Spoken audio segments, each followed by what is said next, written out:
কারো কাছে মায়ের দোয়া দল, কারো কাছে আবার পিকনিক টিম। রান্না করেও ক্রিকেটাররা যেখানে থাকেন চিল মুডে, প্রেস কনফারেন্সে হম্বিতম্বি। টাইগারদের এই দলটাই তো একটা সার্কাস। অথচ এই খেলাকে পুঁজি করে ক্রিকেটাররা এদেশের মেগা স্টার। তাতে কাটতি বাড়ে তাদের, বাড়ে পৃষ্ঠপোষকের আগ্রহ। বিসিবির কাছ থেকেও মেলে মোটা বেতন বোনাস, চড়েন কোটি টাকার গাড়িতে। সব মিলিয়ে মধ্যমায়ের দেশে বিলাসী জীবন তাদের।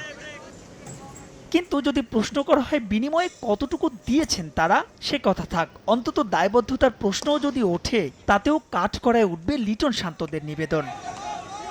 বিষয়টি এমন নয় ক্রিকেটে আনারই যুক্তরাষ্ট্রের বিপক্ষে অমন লজ্জাজনক হারের পরে প্রশ্নগুলো উঠেছে। দীর্ঘদিন ধরেই এমন প্রশ্ন ঘুরপাক খাচ্ছে এদেশের কোটি ক্রিকেট ভক্তের মনে। যুক্তরাষ্ট্রের বিপক্ষে এমন হারের পর সে আলোচনা পায় ভিন্ন মাত্রা। সামাজিক যোগাযোগ মাধ্যমে ক্ষোভ ঝাড়েন নেটিজেনরা, তাতে যোগ দেন খোদ বিসিবি নির্বাচকও।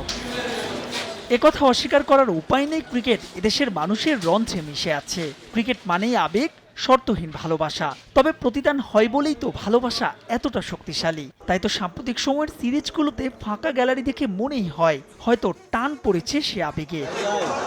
পেশাদারিত্বকে বৃদ্ধাঙ্গুলি দেখিয়ে এদেশে যা ইচ্ছে তাই করেন সিনিয়র ক্রিকেটাররা। পর্যায়ক্রমে সিনিয়রদের কাছ থেকে ঔদ্ধত্য শিখছেন অনুজরা। বিশ্বকাপ চলাকালীন দেশে চলে আসা, সিরিজ চলাকালীন শোরুম উদ্বোধন, নিয়ম নীতির তোয়াক্কা না করা, এসব হচ্ছে হরহামেশাই। ক্রিকেটাররা দাঁতে দাঁত চেপে দেশের জন্য লড়তে পারেন না, হয়তো জানি না। তাদের নেতিবাচক অ্যাপ্রোচ দেখে চক্ষু হবে চড়ক গাছ। মাঠের মধ্যে গাছারা ভাব যেন নেই কোনো অনুপ্রেরণার গল্প। এভাবে চলছে দিনের পর দিন, সিরিজের পর সিরিজ। কোনো ব্যর্থতার পর পরবর্তী সিরিজে ঘুরে দাঁড়ানোর আশ্বাস। আসলে সবই লবডঙ্কা।